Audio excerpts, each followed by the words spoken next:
Hello everyone, সকলকে স্বাগত জানাচ্ছি ট্রামিসের আরেকটি টিউটোরিয়ালে। আজকেও আমরা রেন্টে কারের আরেকটা সেটআপ দেখব। এটার জন্য আমরা সেটআপে যাই এবং আমরা এর আগের ভিডিওতে গাড়ি সেটআপ করেছিলাম। এখন আমরা ড্রাইভার সেটআপ করব। তাহলে ড্রাইভার সেটআপে যাব এবং ডান পাশ থেকে যোগ ড্রাইভার। তো আমরা ড্রাইভারের নাম দিব। ধরলাম যে আমাদের ড্রাইভারের নাম আকাশ। ড্রাইভারের মোবাইল নাম্বার, এনআইডি নাম্বার, ওর এমার্জেন্সি কন্ট্যাক্টের নম্বর, ঠিকানা, যদি কোনো নোট থাকে সেই note, licence number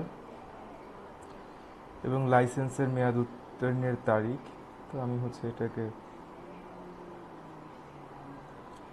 status active এবং এই জায়গাটাতে আমি ড্রাইভারের ছবি দিব, তাহলে সাবমিট করব। সরি, লাইসেন্সের ছবি দিব আমি এখানটাতে। তাহলে আমি বললাম এটা আমার একটা লাইসেন্সের ছবি। তো আমি এটা দিয়ে সাবমিট করব। তাহলে সাকসেসফুলি আমি একটা আমার ড্রাইভারও তৈরি করে ফেললাম, ড্রাইভার আকাশ।